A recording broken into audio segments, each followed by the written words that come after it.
고가의 미사일을 대체하고 적 방공망을 무력화합니다. 전차와 포병도 위협하는 무기가 자폭 드론인데요.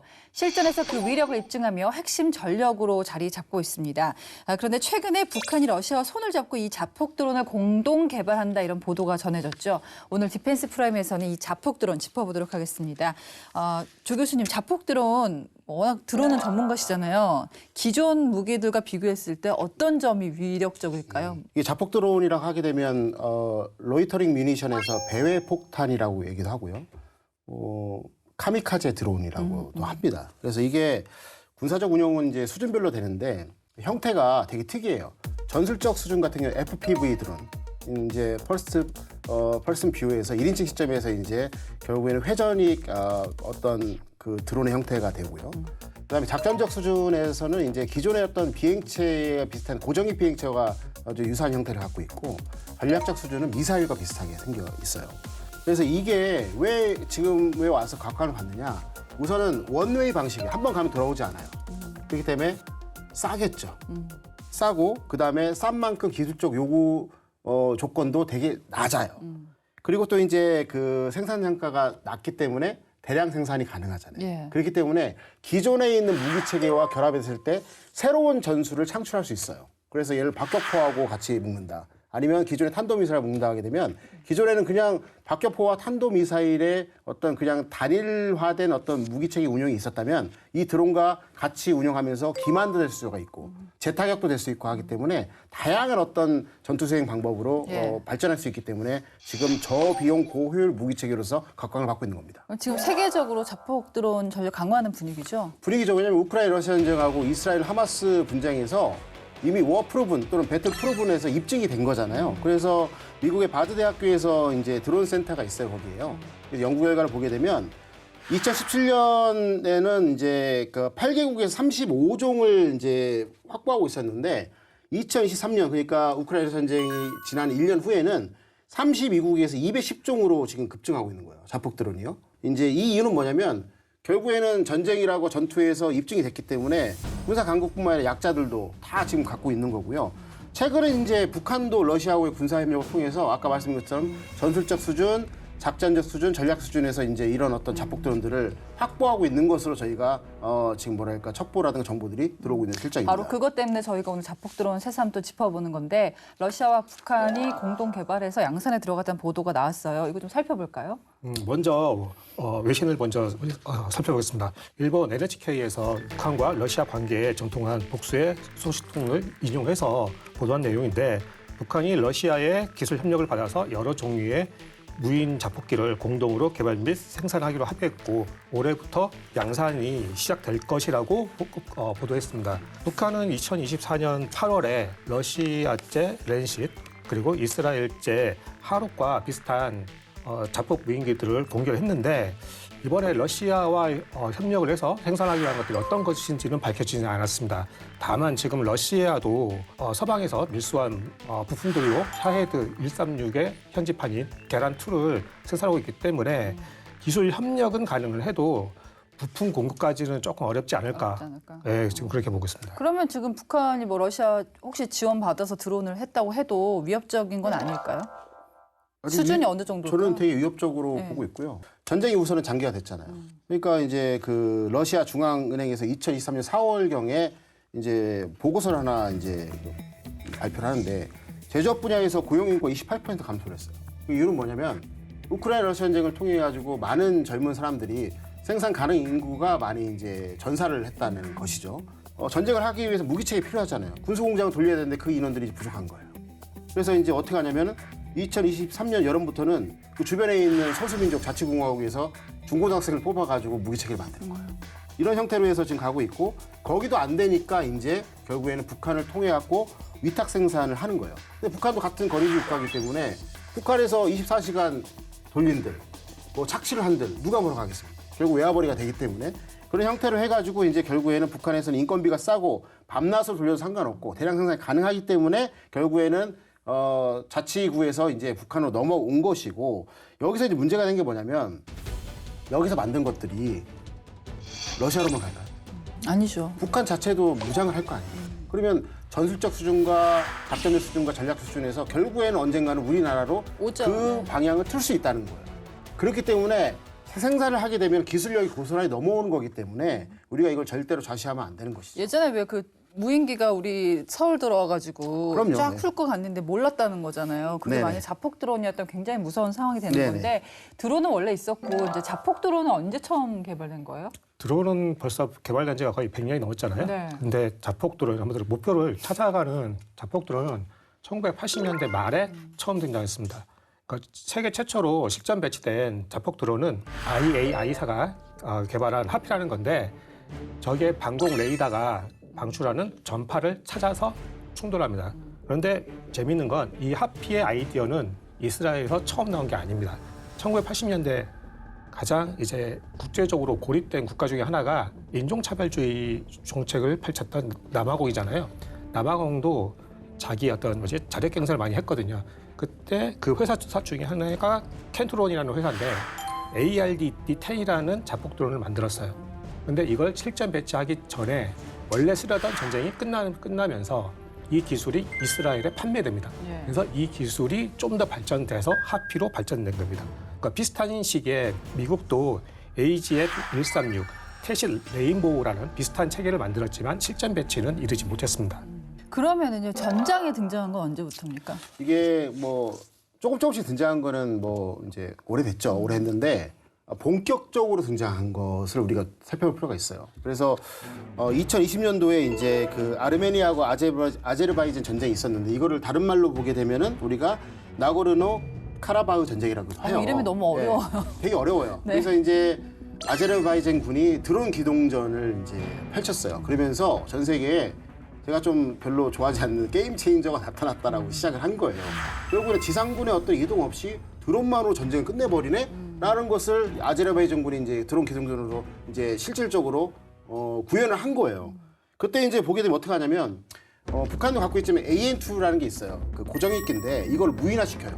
무인화시켜서 적국인 아르메니아 그 군 진영으로 쭉 보내요. 그러면 이게 뭔가가 나타났으니까 아르메니아군은 이거 저걸 격추시켜야 되잖아요. 그러면은 걔네가 배치하고 있던 대공체계가 다 노출이 돼요. 그러면은 이거에서 좌표를 따가지고 뒤로 보내면은 그때 이제 아제르바이잔군의 이제 미사일 부대하고 포병 부대가 그 방공 부대를 다 전표적으로 타격을 해요. 그러면 방공 위에 없어지잖아요. 그럼 그때 열린 간격으로 그때 당시에는 이제 터키라고 있죠. 지금 튀르키 TB2 공격형 이제 드론이에요. 밑에다 미사일 같은 거를 달고 있는 것들. 그다음에 아까 소개해주신 하롭 자폭형 이스라엘에서 만든 자폭형 드론이 들어가서 쭉 종신까지 이제 앞에 있는 근접전 지역부터 종신까지 들어가서 지휘소, 그다음에 탄약고, 그다음에 이제 포병, 미사일 이런 것들 같은 핵심 표적들을 다 전표적 착륙을 다 하고 그것을 SNS에다 다 올려버려요. 그러면은 이제 적국 같은 경우는 소리만 들어도 막 숨게 되고 네. 결국에는 결국에는 이제 아제르바이잔군을 도와주는 나라가 러시아였는데 계속 터지고 있으니까 개입을 못하는 거예요. 그리고 국제사회한테는 우리가 계속 이기고 있어라는 것을 이제 명시적으로 하다 보니까 결국에는 아제르바이잔군이 국제적인 지지도 얻게 되고 그러면서 이게 전쟁이 2주도 안 끝났어요. 2주도 안 걸렸어요. 그렇구나. 실질적인 전투가요. 오. 그렇기 때문에 이거를 드론 기동전이라 하고 그와 관련된 있던 요도들이 나오고 있어서 이거 당시에 이제 이것들을 상당히 많이 이제 연구를 했었죠, 저희가. 그럼 드론하고 자폭 드론 뭐 가서 터져버리면 자폭 드론인 거예요? 그러면 기존에 쓰던 드론은 기존 자폭을 안 하고 다 돌아오나요? 기존 드론은 어떤 무장을 한 것 같은 경우는 밑에다가 미사일이나 폭탄들을 달고 있잖아요. 이거를 우리는 무인 공격기라고 불러요. 이 무인 공격기는 플랫폼에 무장을 단 거예요. 그러다 보니 무장을 투하하고 나면은 공격할 수 있는 수단이 없어요. 네.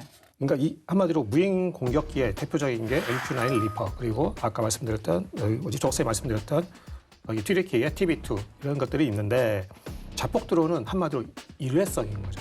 둘 다 공격이라는 목표는 같지만 어떻게 보면은 이제 무인 공격기는 기존의 센서 투 슈터라고 해서 탐지에서 공격까지 그 걸리는 시간을 줄이는 목적이었는데 자폭 드론은 그걸 한 번에 다 끝내버리는 거예요. 탐지하자마자 바로 자기가 투입돼서 공격을 해버리는 거죠. 그냥 간단하게 이것들은 더 그만큼 싸니까 지상군들이 갖고 올 수 있는 새로운 무기 체계로 각광받기 시작한 거죠. 네.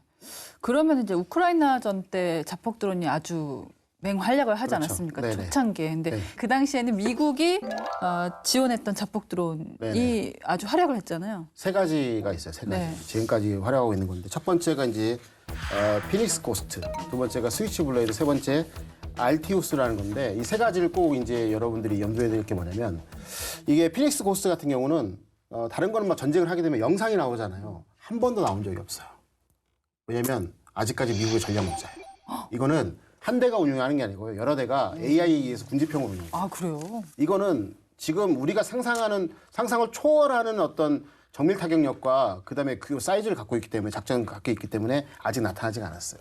그리고 두 번째 같은 경우는 이제 스위치 블레이드가 되는데 이제 주로 600만 말씀드릴게요. 이게 기본적으로 40km를 운영을 하고 그다음에 GPS 기능을 달리면 이게 90km까지 가요.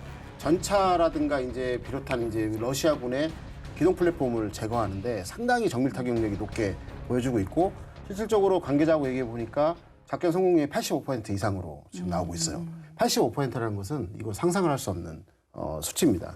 또 최고에는 이제 최근에 알티우스 600이라는 것이 최근에 들어가고 있는데 이 비행 거리가 440km에 달하는 거예요. 근데 중요한 거는 지상, 세상, 공중에 있는 어느 플랫폼에서 다 발사를 할 수 있어요. 장착해서. 그리고 최근에는 이제 이거 번외 얘기지만은 미국의 XQ-58A 발키리 무인 전투기 있잖아요. 거기에서 장착을 해서 쏘는 것까지 나오고 있는 부분이고요. 그래서 여기에서 이제 한 가지 사례를 소개시켜 드리면 2022년 2월 24일 날 우러 전쟁이 발생했잖아요. 22년 8월 달 정도 되게 되면 러시아군이 이제 결국에는 힘이 떨어져요. 공세를 했다가 쭉 떨어지게 되었어요. 그때 이제 러시아군이 크림반도 위주로 해서 다시 이제 남에서 북쪽으로 공격을 하기 위한 어떤 계획을 짜고 있었는데 그때 이제 이거를 우크라이나군이 알고 특수작전 부대를 파견합니다. 그러면서 가장 힘 빼기 좋은 게 뭐냐면 걔네의 전투원을 이제 정밀 타격하는 게 아니라 전투원이 필요로 하는 장비, 물자, 식량 이런 것들 타격하는 거예요.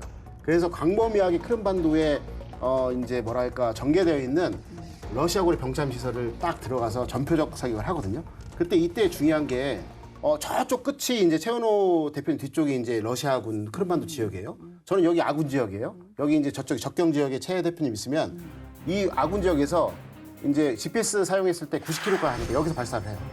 발사하면 발사하고 쭉 가게 되면 최은호 대표님 머리 위에서 이제 탐지가 될 거 아니에요? 그럼 제가 쏜 거를 최은호 대표님이 거기서 통제를 하는 거예요. 아. 그러면 전투 화중을 줄일 수 있죠. 아, 그러네. 그죠? 이걸 그러니까 핸드오버라고요. 핸드오버라고요. 근데 그것이 전투 데이터가 쌓이면서 이거를 하나의 어떤 GPS 그러니까 통제 장치로 하나로 여러 대를 가지고 군지 병태로까지 할 수 있어서 그 당시에 있는 것들을 한 번에 여러 대를 이용해서 결정적인 전투를 할 수 있었던 거죠. 드론 줬다고 해서 우크라이나군이 잘 나간 게 아니라 우크라이나군이 잘 썼잖아요, 또. 그렇죠. 이거를 어떻게 잘 썼냐면 우리가 잘못 알고 있는 게 뭐냐면 드론으로만 전투를 했을 것이다라고 생각하는데 결국에는 이 드론 같은 경우는 결정적인 어떤 작전이 아니라 여건 조성 을 하기 위한 어떤 용도였던 거예요. 그래서 하이로믹스라는 말 들어봤죠. 그러니까 재래식 전력과 그 다음에 이제 첨단 전력을 섞어서 쓴 거예요. 예를 들면 우리가 2024년 2월 14일 날 이제 우러 전쟁이 발생하고 나서 벨라루스로부터 계속해서 푸틴이 보내잖아요. 16개, 18개 대전술을 보내면서 계속 키이우를 공격을 했는데 그때 어떻게 막았습니까? 저번에 한번 소개시켜 드렸지만 애국심이 강한 어떤 그 국민들이 SNS를 찍어가지고 계속해서 국경선부터 키이우까지 오는 러시아군의 위치 무기체계의 성격들 다 얘기를 해줘요. 페드로프 장관이 이제 통합 SNS 이제 그 플랫폼을 만들어서 그걸 다 하나로 조합을 하죠. 거기다가 이제 미디어 모니터링 봇을 해가지고 그게 있는 적군의 러시아군의 어떤 그 규모라든가 루트 같은 거를 2차원 맵에다 올려놓게 되면 우크라이나군은 매복 장소를 이제 도시 경계에 딱 진을 치고 있는 거예요. 왜? 도시 외곽은 다 우리로 말하면 이제 다 그 경작지이기 때문에 숨을 곳이 많이 있잖아요. 그래서 회전하거나 도망갈 수 있지만 도시 경계 지역은 다 도시잖아요. 그래서 매복하고 있다가 딱 들어오게 되면 어떻게 해요? 그 기갑부대 선두와 후미를 자폭드론으로 딱 전밀 타격을 해요. 그러면 좌우측은 도시고 네. 앞뒤는 이미 파괴된 전차가 장갑차가 있기 때문에 가운데 애들이 움직일 수가 없잖아요. 네. 그때 이제 국지적인 전자기전을 해가지고 지휘통수를 마비시켜요. 그때 그 사이로 이제 포병 화력과 하이마스와 같은 이제 집중적인 화력이 타격하면서 결국에는 자폭드론 시작이 됐지만은 기존에 있는 재래식 화력과 연계되면서 엄청나게 큰 어떤 손실을 이제 그 러시아군에 끼친 거죠. 이런 식으로 하이로믹스 전술을 통해 가지고 이제 초창기 러시아군의 공세를 이제 우크라이나군이 막아냈던 겁니다. 네. 우크라이나가 연간 400만 대를 만들 수가 있대요. 굉장히 신속하게 생산 능력이 올라갔어요. 우크라이나가 처음부터 그렇게 드론을 대량 생산할 수 있었던 건 아니에요. 그니까요. 예. 네. 우크라이나도 초창기에는 이제 경직된 군수 체계를 갖고 있었죠. 그러다가 전쟁이 통해서 드론의 필요성이 강조되니까 민간의 기술들을 적극적으로 받아들이고 그리고 국방 획득 체계를 더욱 유연하게 바꿨습니다. 그리고 정부가 변화를 받아들였고 그리고 민간이 주도를 하니까 생산과 개발의 속도가 계속적으로 붙었죠. 그리고 현장에 피드백도 반영되다 보니까 새로운 제품이 계속적으로 지금 나오고 있었습니다. 이런 유연성의 대표적인 사례로 브레이브 원이라는 조직이 있어요. 이 조직은 전장 요구를 국내외 기술 파트너들에게 전달을 하고 그다음에 이쪽에서 모여들을 어떤 피드백 이런 것들을 다시 재조정해 줘요. 자체적으로 개발도 하지만 자국 또는 외국에 있는 파트너들이 개발한 것들을 받아다가 다시 뿌려주는 역할도 하고요. 그리고 이제 우크라이나 군이 그 다음에 취한 조치는 뭐냐면 현장에 있는 군 부대들이 소부대 단위로 무기를 직접적으로 도입할 수 있도록 권한을 줬어요.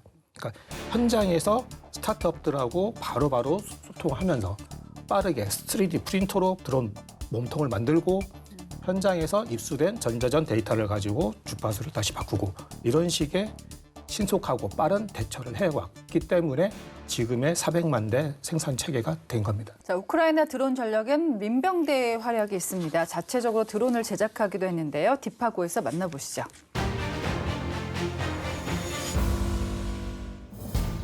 모두가 잠든 깊은 밤. 캄캄한 하늘에서 들려오는 죽음의 소리. 초소 근무를 서던 러시아군 병사들이 두려운 눈빛으로 하늘을 응시합니다. 그때 러시아군 전차를 향해 무언가가 날아오고 전차는 순식간에 폭발하며 산산조각이 나버립니다. 우크라이나군의 드론 공격을 받은 건데요. 이렇게 밤마다 신출귀몰하며 러시아군을 공포로 몰아넣는 우크라이나 드론 부대. 잠들지 않는다라는 모토로 적군마저 잠들지 못하게 만드는 이들의 이름은 바로 아에로로즈비드카입니다. 이들은 도대체 어떤 부대일까요? 우크라이나, 러시아 전쟁 개전 초기 러시아군은 막강한 기갑부대를 앞세워 우크라이나 수도 키이우를 향해 빠르게 진격했습니다. 하지만 얼마 안 가 발이 묶여버렸는데요. 64km에 달하는 러시아군 행렬이 진군하지 못하고 며칠째 멈춰 서 있던 모습은 최대 미스터리로 여겨지기도 했죠. 당시 러시아군이 오도 가도 못하게 된 이유는 바로 아에로로즈비드카의 공격 때문이었습니다. 이들은 드론을 활용한 야간 매복 공격으로 러시아군의 진군을 저지했는데요. 사랑용 사륜 오토바이로 산길을 질주하며 러시아군 행렬을 추격한 뒤 드론을 투하해 선두 차량들을 파괴한 겁니다.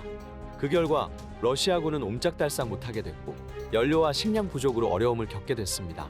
아에로로즈비드카는 러시아어로 공중정찰이라는 의미로 현재 우크라이나 육군 소속 전문 항공정찰부대인데요. 움직이지 않는 러시아 전차와 장갑차, 군용 차량을 찾아내 매복 후 드론으로 공격하는 것이 이들의 주요 임무입니다. 원래 이 부대는 민간 조직이었습니다. 창립은 2014년으로 거슬러 올라가는데요.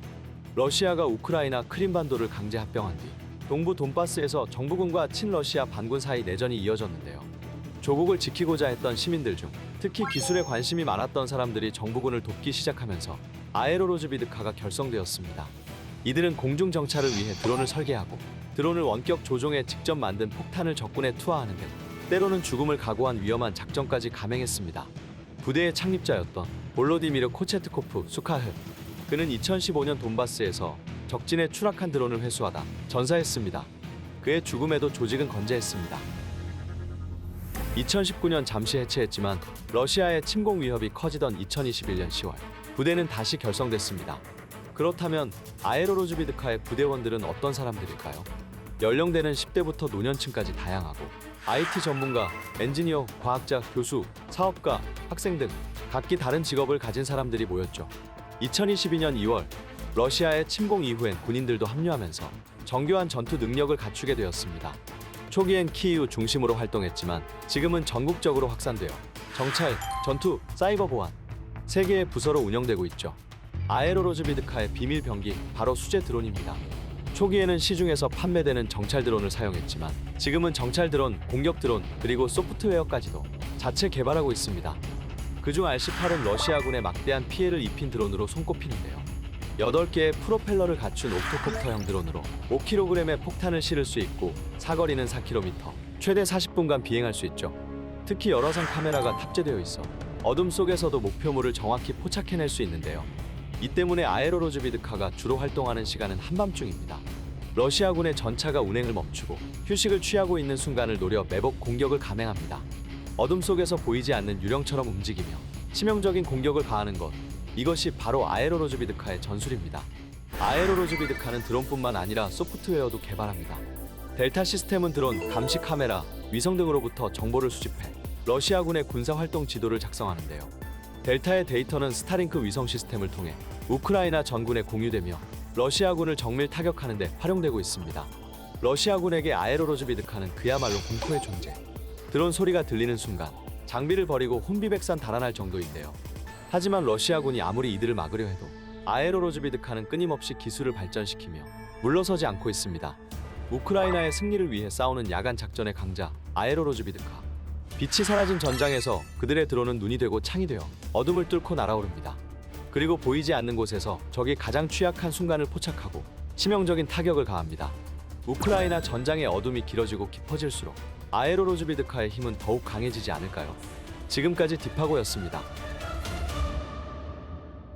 네, 디펜스 프라임 오늘은 자폭 드론 짚어보고 있습니다. 러시아가요 이번 전쟁에서 이란제 샤헤드 136 대량으로 투입을 했어요. 그래서 우크라이나 시설을 공격하게 됐는데 와 사거리가 2,500km예요. 이게 뭐 미사일 아닙니까? 뭐 미사일 맞죠. 네. 최근 기술 발달 때문에 순항 미사일하고 장거리 자폭 드론하고 개념이 없어졌어요. 그러면은 비싼 거보다는 싼 거에 더 많이 집중할 수밖에 없잖아요. 여기 샤헤드 136은 이란이 만들었지 않습니까? 이란은 1980년대 말부터 드론을 생산했다고 알려져 있잖아요.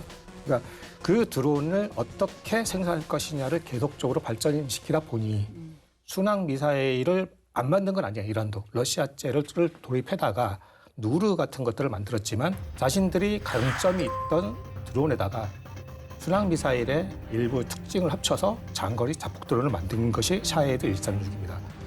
샤헤드 136에 왜 이렇게 많이 집중을 하느냐? 싸니까.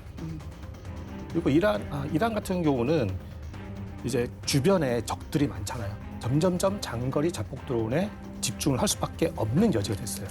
그러니까 특히 샤헤드는 왜 싸냐? 링수 부품을 만들었기 때문에 점점적으로 더 싸지는 거죠. 네, 그 러시아가 자체 개발한 자폭 드론도 우크라이나 전쟁에서 쓰였는데 뭐 원래 있잖아요. 근데 독자적으로 또 자폭 드론 전력을 좀 구축했다? 이런 이유가 있을까요? 샤헤드 136하고 랜시 3를 같이 말씀을 드릴게요. 실질적으로 최초에는 이게 2022년도가 발발했을 때 그해 10월 달에는 이란으로부터 도입을 했었단 말입니다. 그런데 문제는 뭐냐면은 장기화가 되니까 계속해서 그 전략적 수준에서 이제 저 깊은 곳까지 쏘기 위해서는 순항미사일하고 탄도미사일 써야 되잖아요. 엄청나게 비싸잖아요.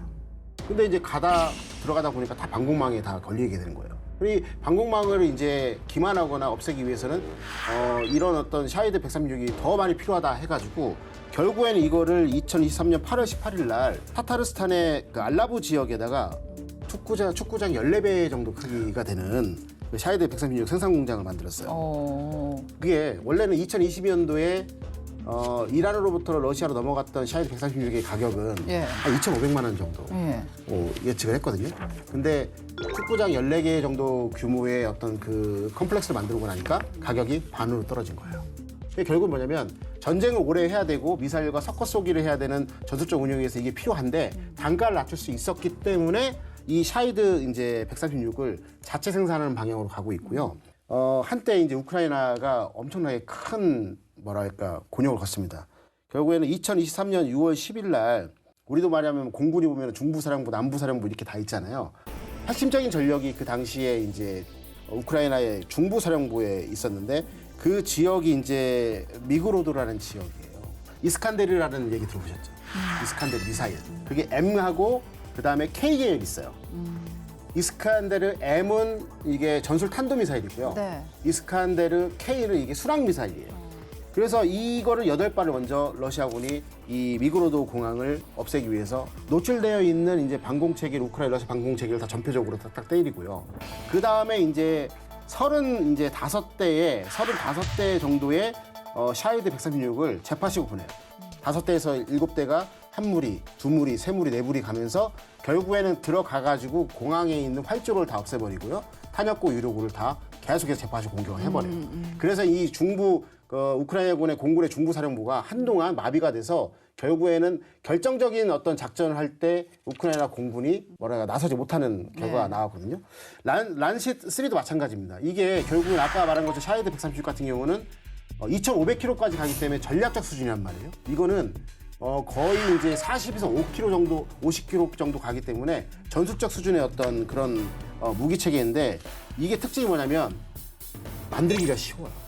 부품도 샤헤드 136처럼 민수용을 갖고 있기 때문에 여기가 좀 결정적인 전투가 일어날 것 같네. 공장을 하나 빈 건물에다 만들어요. 생산을 깔아버려요. 그러면서 이제 그 러시아에 있는 자치구에 있는 사람들을 불러가지고 조립을 시켜버려요. 근데 이게 평균적으로 이제 그 서방에서 쓰이고 있는 자폭드론 같은 경우는 한 대의 가격이 10만 달러예요. 우리나라 돈은 한 1억 3천만 원이 넘는데 랜시 3는 2만 달러예요. 그러니까 2,680만 원 정도밖에 안 되기 때문에 이 가성비 측면에서 기존에 있는 포병과 걔네 갖고 있는 방사포와 같이 섞어 쏘기를 하기 때문에 아까처럼 말씀드린 것처럼 다대한 시너지를 낮출 수 있기 때문에 얘네들이 이런 식으로 해서 할 수 있다는 거예요. 결론적으로 말씀드리면 부품을 민수용이기 때문에 구하기가 쉽다. 그다음에 그렇기 때문에 조립이 쉽다. 그리고 언제 어디서든 간에 대량 생산할 수 있는 공장을 만들 수 있다.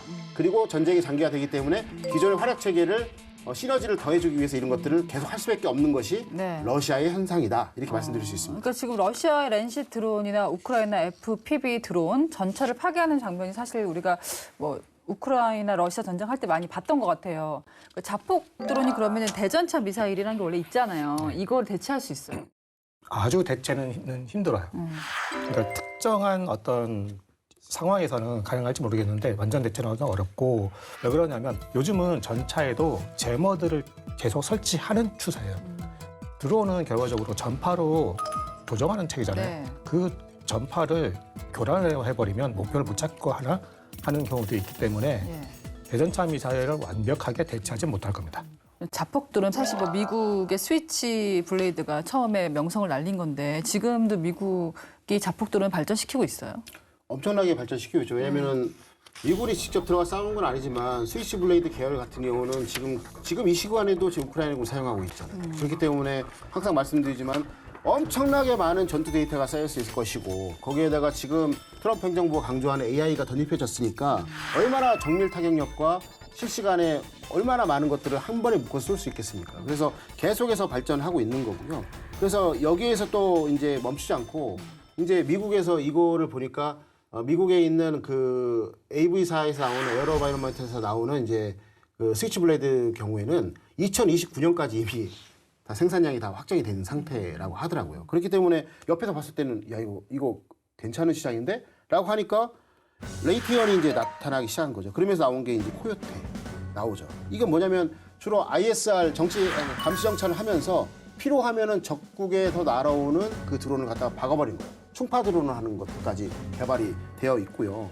그다음에 또 이제 결국에는 그런 밑에 있는 병사들까지 자폭 드론을 사용하다 보니까 미국에 있는 텍스트론 시스템즈에서는 배틀호크 스쿼드 레벨에 있는 작은 그 비행체를 같은 자폭 드론도 만들고 있어요. 또 이제 로키드 마틴에서 이제 터미네이터라는 어떤 소형 자폭 드론도 있거든요. 미 육군에게 이거 제안을 했지만 스위치 블레이드에 밀려서는 채택은 안 됐어요.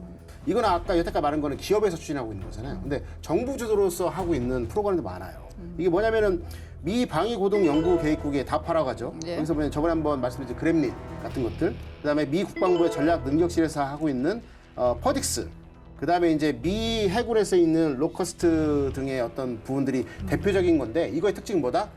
소형 자폭 드론들을 군집형으로 운영하는 거다.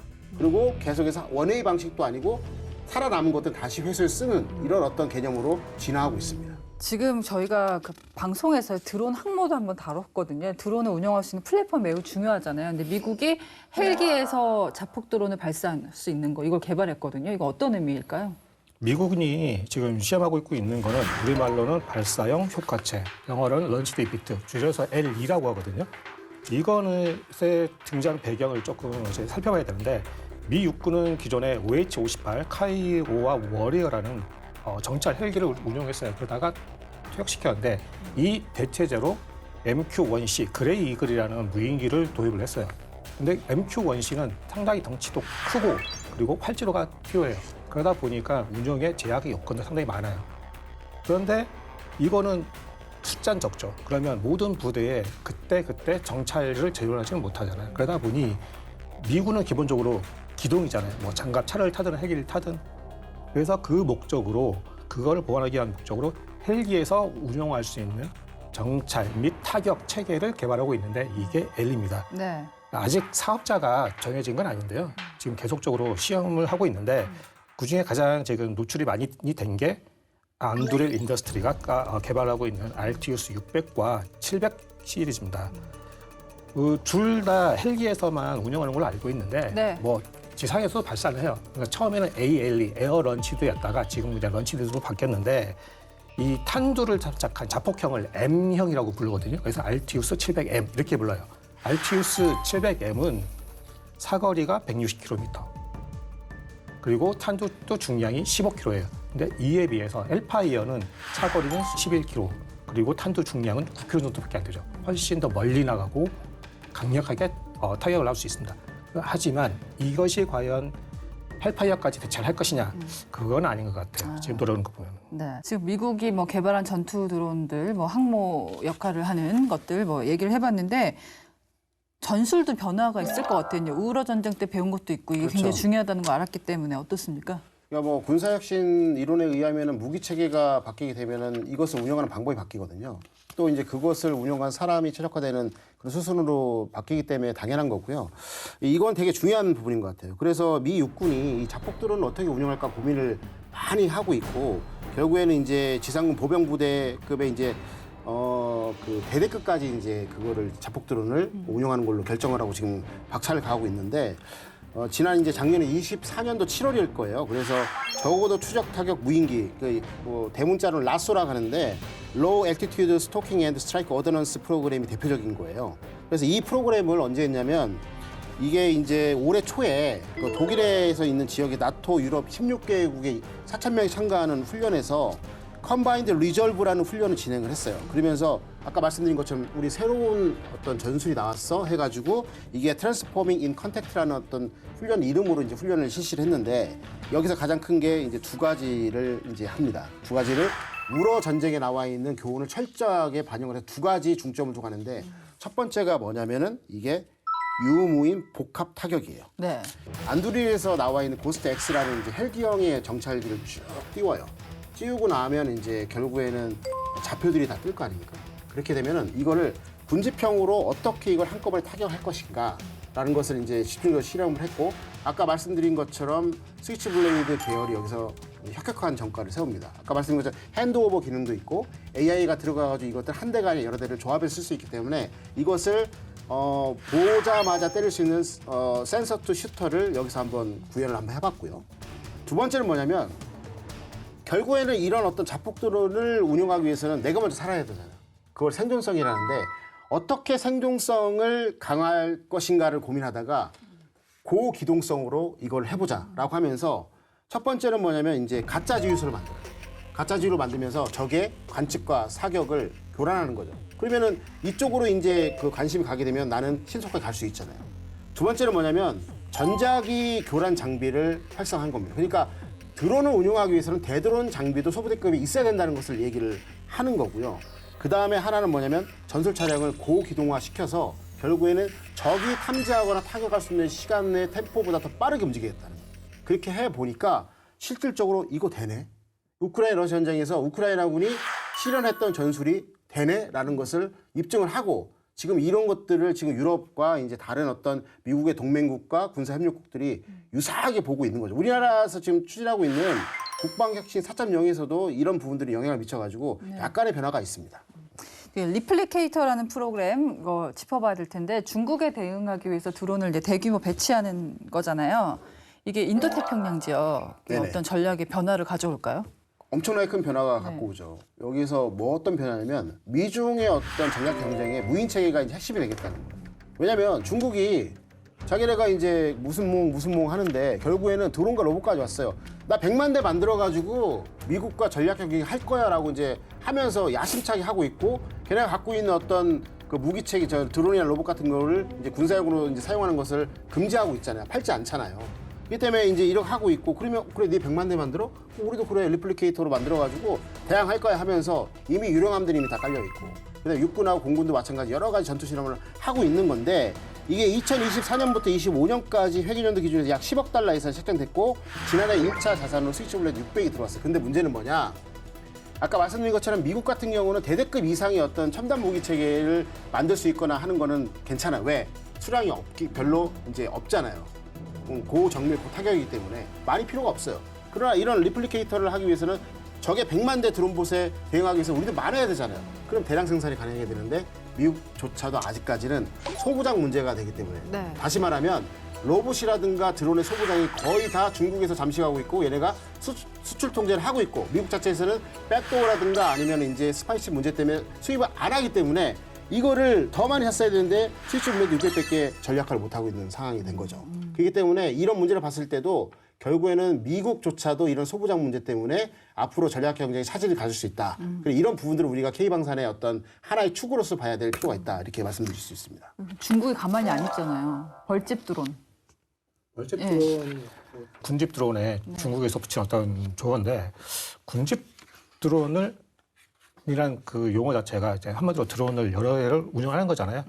한꺼번에 여러 대를 띄웠다고 군집을 하고 하지는 않아요. 그러면 어떨 때 어떤 그러니까 여러 대의 드론을 하나의 집단처럼 운영하는 거죠. 뭐 한 대는 머리가 되고 한 대는 발이 되고 이런 식인 건데 군집 드론이 왜 무섭냐 그러면 이 하나는 아까 머리가 된다고 했었는데 그 부분이 정찰을 하는 거예요. 그리고 정찰을 하면은 누군가는 그 통신을 중계를 해야 되겠죠.